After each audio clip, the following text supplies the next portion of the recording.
Hello everyone, once again welcome to my YouTube channel. In this video we will discuss about history of ancient India.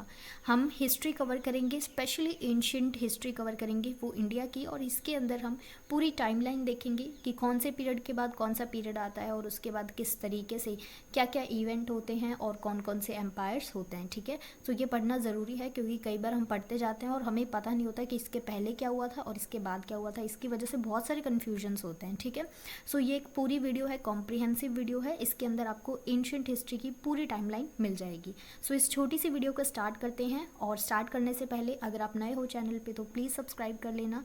चलिए, सो सबसे पहले हम start करते हैं pre historic era से।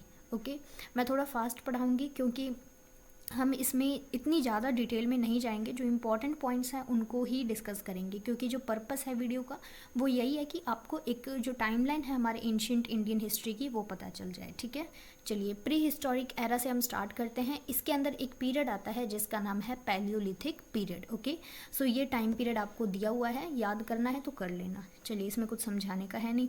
देखो, जो पैलियोलिथिक पीरियड है इसके हमें एविडेंस मिलते हैं भीमबेटका के अंदर।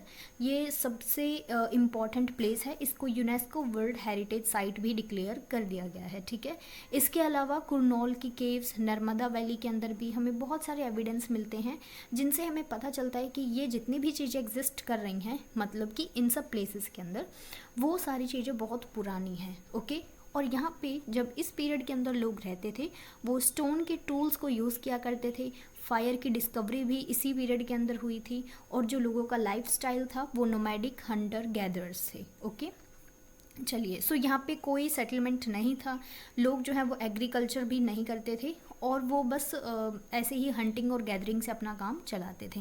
फायर की डिस्कवरी हो चुकी थी, ये इंपॉर्टेंट चीज़ है। ओके, और हमें यहाँ पे बहुत सारी पेंटिंग्स मिलती हैं इन सभी केव्स के अंदर। ओके, और आप नेट पे सर्च करके देखना इन सभी केव्स को, और उसके अंदर आपको ना बहुत छोटी छोटी पिक्चर्स देखने को मिलेंगी। नेट पे तो काफ़ी इमेजेस मिल जाती हैं। सो भीमबेटका बहुत इंपॉर्टेंट प्लेस है। ओके, चलिए, नेक्स्ट पीरियड है मेसोलिथिक पीरियड। देखो, ये पीरियड भी बहुत इंपॉर्टेंट है, इसको मिडिल स्टोन एज बोला जाता है। ठीक है, इस टाइम पीरियड के अंदर क्या हुआ था, जो लोग नोमैडिक और हंटर्स और गैदरर्स थे वो अब थोड़े सेटल होने लग गए थे। मीन्स बहुत सारी सेटल्ड कम्युनिटीज़ बन गई थी, और लोगों ने यहाँ पे जो है बोज और एरोज़ का यूज़ करना भी स्टार्ट कर दिया था हंटिंग के लिए। ठीक है, और इसके अलावा हमें इस पीरियड के एनग्रेव्ड स्टोन्स मिलते हैं। मीन्स स्टोन्स के ऊपर कार्विंग वगैरह करके कुछ डिज़ाइंस वगैरह, पिक्चर्स वगैरह बनाई जाती थी। ओके, एंड क्राफ्टेड ऑर्नामेंट्स भी हमें इसी पीरियड के अंदर मिले हैं। सो इस पीरियड के हमें बहुत सारे एविडेंसेस मिलते हैं। इसको कहते हैं मेसोलिथिक पीरियड या फिर मिडिल स्टोन एज। ओके, यहाँ पे एक चीज़ याद रखनी है सबसे इम्पॉर्टेंट, कि जो कम्युनिटीज़ थी, जो लोग थे, वो सेटल होना स्टार्ट हो गए थे। चलिए, नेक्स्ट बात करते हैं नियोलिथिक पीरियड की। ये पीरियड, ये जो टाइमलाइन है आप याद कर लेना। देखो, इस टाइम पे लोगों ने एग्रीकल्चर करना स्टार्ट कर दिया था और एनिमल्स को इन्होंने पालना शुरू कर दिया था। एक बहुत इंपॉर्टेंट चीज़ मैं आपको बताना चाहती हूँ कि सबसे पहले डॉग को डोमेस्टिकेट किया गया, उसको पाला गया था। ठीक है, चलिए, सो अर्लीस्ट नॉन नियोलिथिक साइट्स हमारे इंडिया के अंदर जो हमें इस पीरियड की साइट्स मिलती हैं वो हैं मेहरगढ़ के अंदर, बांसवाड़ा के अंदर। ये बांसवाड़ा प्लेस राजस्थान के अंदर है, मीन्स राजस्थान की एक डिस्ट्रिक्ट है। ओके, चलिए, और बहुत सारी ग्रेनरीज मिलती हैं, स्टोरेज पिट्स मिलते हैं, ये सब इसी पीरियड में मिलते हैं। यहाँ पे हमें पॉटरी मिलती है। ठीक है, और फिगर्स मिलते हैं। मीन्स पोट्री, एक तो आपको पता है पोट्री के अंदर वो मटके टाइप का कुछ बना हुआ होता है, और छोटे छोटे हमें फिगरिन्स मिलते हैं, और इसके अलावा स्टोन के ऊपर कार्विंग्स की गई होती हैं। सो ये सारी चीज़ें हमें इसी पीरियड की मिलती हैं। और इस टाइम पीरियड के अंदर कॉपर टूल्स को इंट्रोड्यूस कर दिया गया था। मीन्स कॉपर का यूज़ भी स्टार्ट हो गया था। ओके, नियोलिथिक पीरियड के अंदर। सो ये तीनों चारों पीरियड कंप्लीट होते हैं। अब हम आते हैं इंडस वैली सिविलाइजेशन। देखो, इंडस वैली सिविलाइजेशन बहुत इंपॉर्टेंट है।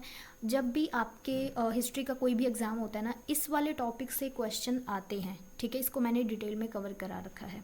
एंड इंडस वैली सिविलाइजेशन बहुत इंपॉर्टेंट टॉपिक है, और ये इंडिया की जितनी भी देखो पुरानी सिविलाइजेशंस थी उनमें इंडस वैली सिविलाइजेशन बहुत फेमस है। इसके अंदर बहुत छोटी छोटी सिविलाइजेशन हम पढ़ते हैं जो पूरे इंडिया के जो नॉर्थ वेस्ट वाला पार्ट है वहाँ पे स्प्रेड है, ठीक है, और पाकिस्तान वाले जो एरिया है वहाँ पर भी। चलिए, सो ये इसका टाइम पीरियड है। अब हम बात करते हैं, देखो सबसे पहले इसको फर्स्ट अर्बनाइजेशन इन इंडिया माना गया था, क्योंकि जब आप इंडस वैली सिविलाइजेशन पढ़ते हो आप देखते हो कि उन्होंने कैसे ड्रेनेज पिट्स बना रखे हैं, ड्रेनेज का सिस्टम कितना अच्छा था, ठीक है। उसके अलावा जो घर हैं, स्ट्रीट्स हैं, रोड्स हैं, ये लोग ट्रेड भी किया करते थे। मीन्स अगर हम ओवरऑल देखें, इनफैक्ट आज भी हमारे जो कुछ सिटीज़ हैं वो इतनी ज़्यादा प्लान्ड नहीं हैं, ठीक है, और ये जो प्लेसेस थे ये बहुत प्लानिंग के साथ बनाए गए थे। ओके, सो ये ना बहुत ही ब्यूटीफुल मैं कह सकती हूँ, बहुत अच्छा टॉपिक है, आप पढ़ोगे आपको बहुत इंटरेस्टिंग लगेगा। ओके, और मेजर अर्बन सेंटर्स जो हैं इस सिविलाइजेशन के वो हैं हड़प्पा और मोहनजोदारो। ये दोनों नाम आपने सुने होंगे, इनफैक्ट एक मूवी भी बनी थी, ठीक है, जिसके एक्टर का पता नहीं, हाँ, और वो मूवी मोहनजोदारो नाम से ही थी शायद। बहुत अच्छी मूवी थी, देखी थी मैंने काफ़ी टाइम पहले, ठीक है। और ये सिटी जो थी वो काफ़ी ज़्यादा प्लानिंग के साथ बनाई गई थी, ड्रेनेज सिस्टम बहुत एडवांस था। इनफैक्ट ये लोग ट्रेड भी किया करते थे। ट्रेड ऐसा नहीं कि ये इसी पूरी सिविलाइजेशन में एक दूसरे के साथ ट्रेड कर रहे हैं, ये लोग बाहर भी ट्रेड किया करते थे, फॉरेन ट्रेड किया करते थे। मेसोपोटामिया सिविलाइजेशन आपको पता है इसी की कॉन्टेम्प्रेरी है, उन सब के साथ इनके ट्रेड रिलेशंस थे, ठीक है। बहुत सारे एविडेंस हमें मिलते हैं। इनफैक्ट इस सिविलाइजेशन की हमें एक सील मिलती है जिसपे कुछ सिम्बल्स बने हुए हैं, ठीक है, कुछ डिज़ाइंस बने हुए हैं, लेकिन अभी तक हम उसे पढ़ नहीं पाए हैं। देखो इंडस वैली सिविलाइजेशन के अंदर हमें जितने भी रिटन सिंबल्स मिले हैं उनमें से एक भी हम नहीं पढ़ पाए। इस पे एक ध्रुव राठी ने भी शायद अभी रिसेंटली वीडियो बनाई थी इस सील वाले टॉपिक के ऊपर और ये इंडस वैली सिविलाइजेशन पे, ठीक है। मैंने देखी नहीं है, अगर आप देखना चाहो तो देख लेना। सो वो सील की बात करते हैं कि वो सील शायद मुझे लगता है इसी टाइप के कुछ वीडियो हैं कि जो सील पे सिंबल्स हैं उनको अभी तक हम नहीं पढ़ पाए। सो अगर पढ़ पाते तो शायद हमें कुछ पता चलता उनके बारे में। बाकी जितने भी हमें आर्कियोलॉजिकल एविडेंस मिलते हैं उन सब से ही हम इनके बारे में इंफॉर्मेशन निकाल पाते हैं, ठीक है। यहाँ पे जो लोग थे वो काफ़ी ज़्यादा स्किल्ड थे, ठीक है, और मर्चेंट्स भी थे एंड प्रीस्ट वगैरह थे। यहाँ पे गॉडेस की भी पिक्चर मिलती है। बहुत कॉम्प्रिहेंसिव टॉपिक है, बहुत, ये टॉपिक ना बहुत बड़ा है, आप कभी डिटेल में पढ़ लेना। वैसे मैंने वीडियोस डाल रखी हैं और मैं डिस्क्रिप्शन में आपको लिंक दे दूँगी, आप देखना चाहो तो वहाँ पे भी देख लेना, ठीक है। अब हम बात करते हैं चालकोलिथिक पीरियड की, ठीक है। चालकोलिथिक पीरियड ये पूरा टाइम पीरियड है। यहाँ पर स्टोन टूल्स के साथ साथ कॉपर का भी यूज़ किया गया, ठीक है। टूल्स और ऑर्नामेंट्स सब कॉपर के बने हुए हैं। इनफैक्ट यहाँ पर हमने पढ़ा था ये रहा, ठीक है, नियोलिथिक पीरियड के अंदर कॉपर टूल्स का यूज़ होना स्टार्ट हो गया था, ठीक है। अब यहाँ पे एग्रीकल्चर प्रैक्टिसेस और भी ज़्यादा इंक्रीज़ हो गई थी, ठीक है। आहड़ बनास कल्चर है राजस्थान के अंदर और मालवा कल्चर, ये दो इस चालकोलिथिक पीरियड के एग्जाम्पल है। इनफैक्ट ये जो राजस्थान वाला है ना, आहड़ बनास कल्चर, बनास एक रिवर है राजस्थान में, उस पर ये आहड़ सभ्यता है या आहड़ सिविलाइजेशन है। यहाँ पर चालकोलिथिक पीरियड के हमें बहुत सारे एविडेंस मिलते हैं, कॉपर का बहुत सारा यूज़ किया गया था, ठीक है। इनफैक्ट उसको ताम्रवती नगरी इस टाइप से भी बुलाया जाता है, मैंने कहीं पढ़ा था ये, ठीक है। यहाँ पे बीड मेकिंग भी इस टाइम पे बहुत फ्लरिश करती है। आपको पता है इंडस वैली सिविलाइजेशन जब पढ़ते हैं ना उसमें भी बीड मेकिंग का काम वो लोग करते थे, ठीक है। और यहाँ पर इस पीरियड में लोग ट्राइब्स और क्लैंस के अंदर ऑर्गेनाइज हो गए थे, ठीक है। बरियल्स के अंदर हमें गुड्स मिलते हैं, जैसे किसी पर्सन की डेथ होती है तो उसको बरी किया जाता था ना, उसके साथ बहुत सारे गुड्स वगैरह रखे जाते थे।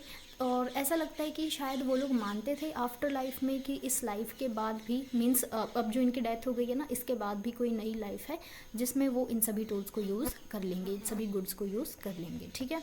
बहुत कॉम्प्लेक्स सोसाइटीज़ बननी स्टार्ट हो गई थी। चालकोलिथिक पीरियड के बाद आती है आयरन एज, ठीक है। पहले स्टोन टूल थे, फिर कॉपर का यूज़ किया जाता है, अब आयरन का यूज़ किया जाने लगा। अब जब आयरन का यूज़ होगा तो ऑब्वियसली टूल्स और वेपन्स बहुत अच्छे बनेंगे। अब यहाँ पे आयरन प्लो का भी इंट्रोडक्शन हो जाता है। मीन्स जो पहले खेती की जाती थी वो वुडन प्लो के साथ की जाती थी। वुडन प्लो मीन्स वुड का बना हुआ हल होता था, अब आयरन का हल है। तो अब देखो आयरन का हल है तो एक मेटल है, ठीक है। अब इससे तो ज़्यादा अच्छा वर्क होगा, उस वुडन वाले प्लो से ज़्यादा अच्छा वर्क होगा, तो एग्रीकल्चर ऑब्वियसली इंक्रीज़ होगा। अर्बन सेंटर्स का फिर से राइज होता है, धीरे धीरे पॉपुलेशन की ग्रोथ होनी स्टार्ट हो जाती है, क्योंकि अब लोग जो हैं वो सोसाइटीज़ में रहने स्टार्ट हो गए थे, उन्होंने एग्रीकल्चर करना स्टार्ट कर दिया था, एक थोड़ी सेटल्ड लाइफस्टाइल थी लोगों की, तो ऑब्वियसली पॉपुलेशन ग्रोथ होगी यहाँ पे। अब देखो, जब एग्रीकल्चर की ग्रोथ होगी तो क्या होगा, लोगों के पास पैसा आएगा, लोग पैसे को इकट्ठा करेंगे, बहुत सारे पावरफुल किंगडम्स बने, रिपब्लिक्स भी इसी टाइम पे बनना स्टार्ट हो गई थी, और वर्ना सिस्टम भी आ गया था। ठीक है, वर्ना सिस्टम जो आता है ना, ये ऋग वैदिक, देखो जो, एक सेकंड, मैं वैदिक पीरियड की बात करते हैं एक बार। वैदिक पीरियड को हम दो पार्ट्स में डिवाइड कर सकते हैं, एक तो है अर्ली वैदिक पीरियड, ठीक है, दूसरा है लेटर वैदिक पीरियड। लेटर वैदिक पीरियड के अंदर वर्ना सिस्टम आता है। ठीक है, स्टार्टिंग में जब वैदिक पीरियड स्टार्ट होता है ना, उस टाइम पे कोई भी वर्ना सिस्टम नहीं था। ठीक है, चलिए, सो वर्ना सिस्टम भी होता है। उसके बाद क्या होता है, ये गुड्स का एक्सचेंज भी किया करते थे, जैसे टेक्सटाइल, स्पाइसेस, मेटल वर्क, इन सब का एक्सचेंज होना स्टार्ट हो गया था। ठीक है, इसके जो एग्जांपल मिलते हैं हमें इस एज के, वो हैं एक तो तक्षशिला और दूसरा भगवानपुरा, ये हरियाणा के अंदर है। ठीक है, चलिए अब हम बात करते हैं वैदिक पीरियड की। देखो, वैदिक पीरियड के अंदर आपको पता है वेद लिखे गए थे 4। हम वैदिक पीरियड की जब भी बात करते हैं 4 वेद हमारे माइंड में आते हैं, जैसे ऋग्वेद, यजुर्वेद, सामवेद और अथर्ववेद। ठीक है, अब इस वैदिक पीरियड के अंदर ही इन चारों वेदों को लिखा गया था। ठीक है, और इस टाइम पीरियड के अंदर ही बुद्धिज़्म और जैनिज़्म का राइज होता है।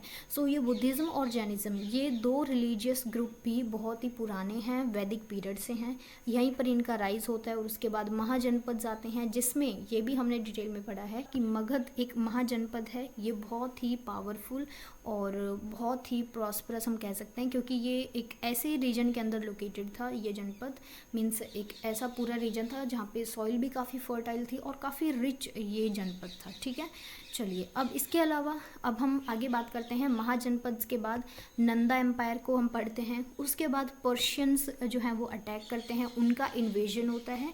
और पर्शियंस का इन्वेजन होता है, देखो एक चीज़ मैं आपको बताती हूँ, जब पर्शियंस इन्वेड करते हैं हमारे इंडिया के अंदर, इसको गलत है ये, ठीक है, चलिए, सो पर्शियंस इन्वेड करते हैं हमारे इंडिया में। ठीक है, उसके बाद क्या होता है कि पर्शियंस के ऊपर अलेक्जेंडर जो ग्रीक थे, ठीक है, वो लोग पर्शियन के ऊपर इन्वेड करते हैं।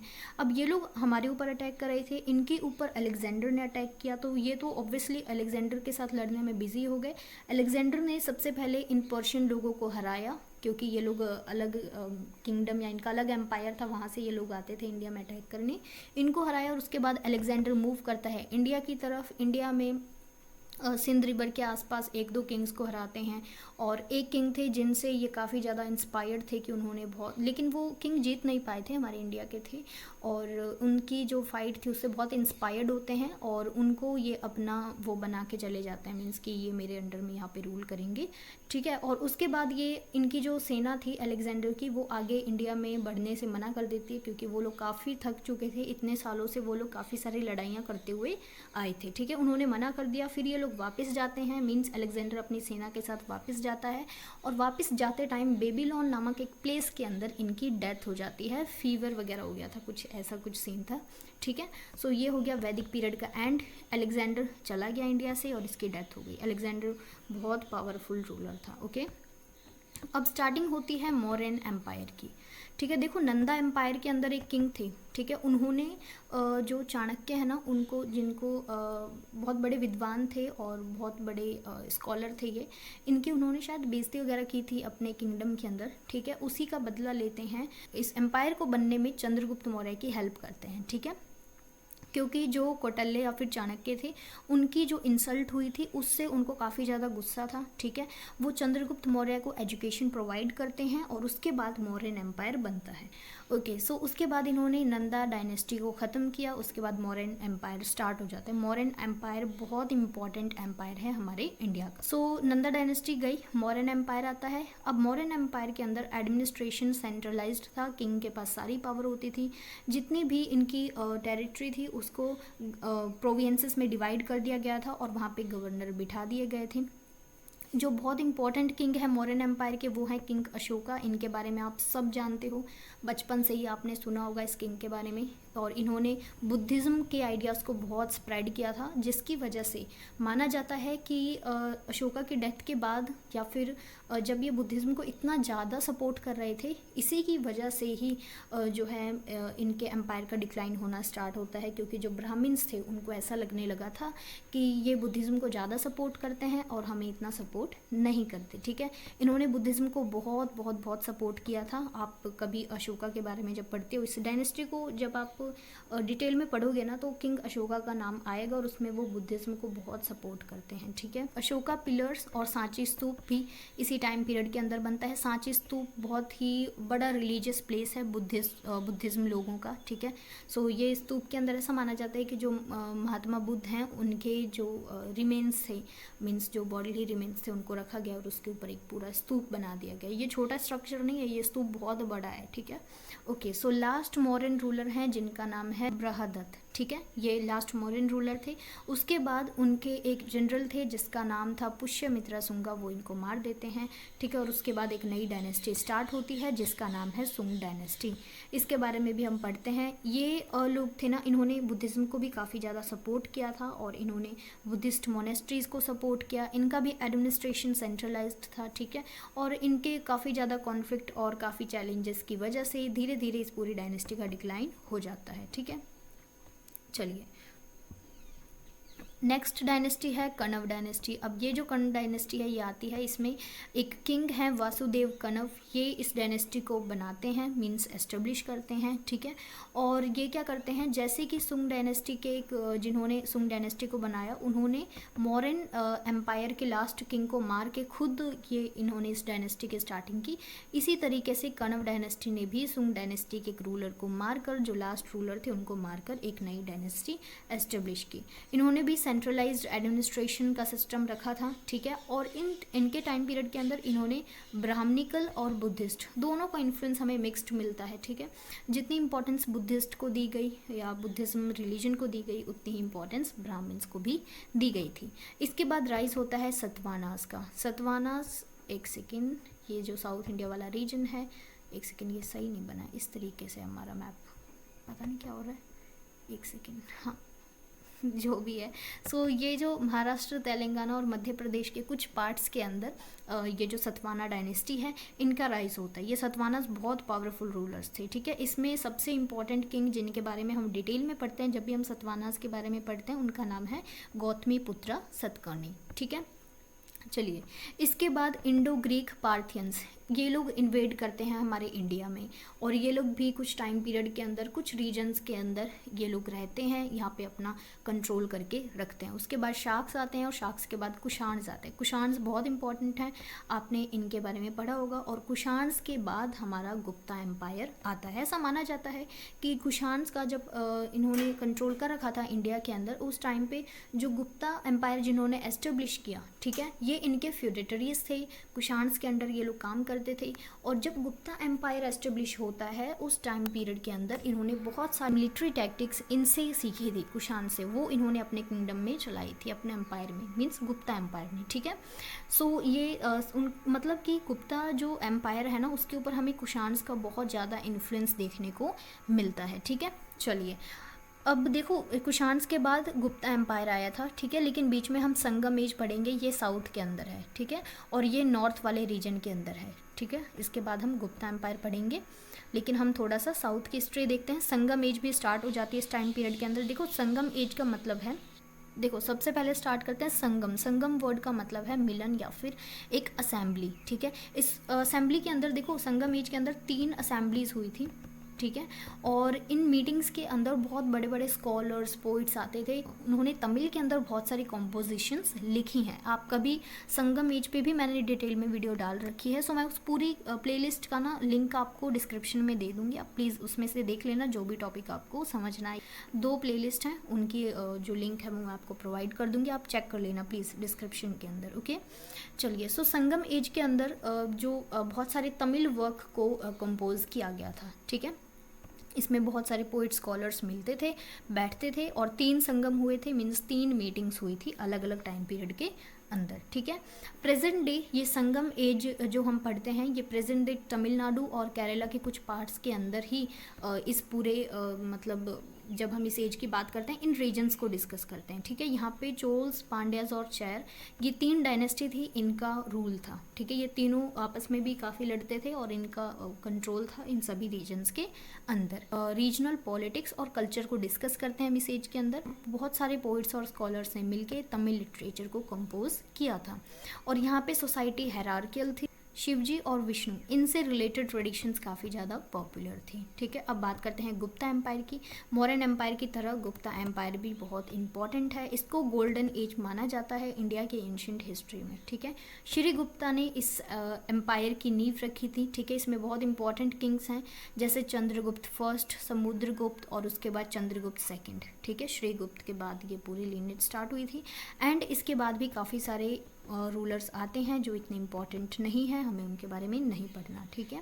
चलिए, बहुत इंपॉर्टेंट पोइट हैं वो इसी टाइम पीरियड के थे जिनका नाम है कालिदास। कालिदास आपको पता है, हम जब 3rd-4th क्लास में होते हैं ना तभी से हमें कालिदास के बारे में थोड़ा सा हमारे 1-2 चैप्टर में देखने को मिलता है, ठीक है। मैंने पढ़ा था बहुत पहले। आर्यभट्ट ने कॉन्सेप्ट ऑफ जीरो का आविष्कार आर्यभट्ट ने किया था, वो भी इसी टाइम पीरियड के अंदर हुआ था। हिंदुइज्म काफ़ी डोमिनेंट रिलीजियस ग्रुप था गुप्ता एम्पायर के अंदर, ठीक है। गुप्ता एम्पायर बहुत इंपॉर्टेंट है। चलिए, उसके बाद हुन्स इन्वेड करते हैं हमारे इंडिया के अंदर, हुन्स अटैक करना स्टार्ट करते हैं, ठीक है। देखो, गुप्ता एम्पायर बहुत पावरफुल हम कह सकते हैं हमारी एंशिएंट हिस्ट्री की जब हम बात करते हैं तो गुप्ता एम्पायर बहुत पावरफुल था, ठीक है। और इसके बाद हुन्स अटैक करना स्टार्ट कर देते हैं और जब हुन्स अटैक करते हैं और इसके बाद हर्षवर्धन की जो डायनेस्टी है, वर्धन डायनेस्टी, वो आती है। वो इस एंशिएंट हिस्ट्री में हम कवर नहीं करते, वो हम आगे कवर करेंगे, ठीक है। सो ये पूरी वीडियो के अंदर बस इतना ही है। मैंने आपको जो इम्पोर्टेंट चीज़ें थी, जो इम्पोर्टेंट चीज़ें हमारी टाइमलाइन के अंदर होती हैं, जो हमें पढ़नी है, वो चीज़ें मैंने यहाँ पे डिस्कस की हैं। आई होप इस वीडियो के थ्रू आपने एंशिएंट इंडिया की हिस्ट्री को अच्छे से समझा होगा, ठीक है। नेक्स्ट जो वीडियो आएगी उसके अंदर हम आगे की हिस्ट्री को इसी तरीके से टाइमलाइन के अंदर कवर करेंगे। अगर आप पहली बार विजिट कर रहे हो प्लीज़ चैनल को सब्सक्राइब कर लेना। एंड इसके अलावा मैंने ज्योग्राफी 1st, 2nd, 3rd मतलब फाइनल ईयर इन सब की ज्योग्राफी कवर करा रखी है एंड हिस्ट्री का भी 1st और 2nd ईयर कंप्लीट है, वो भी वीडियोस मैंने डाल रखी हैं। एंड और ज्योग्राफी में फिज़िकल ज्योग्राफी के कुछ हमने टॉपिक्स डिस्कस किए, उनकी भी वीडियोस आपको मिल जाएंगी, ठीक है। और मैं आपसे लास्ट में यही कहना चाहती हूँ, अगर वीडियो अच्छी लगी तो प्लीज़ लाइक करना एंड कमेंट्स में ज़रूर बताना एंड नेक्स्ट वीडियो का वेट करना, उसके अंदर हम आगे की टाइमलाइन को डिस्कस करेंगे। Once again thank you so much for watching the video and please subscribe to my channel.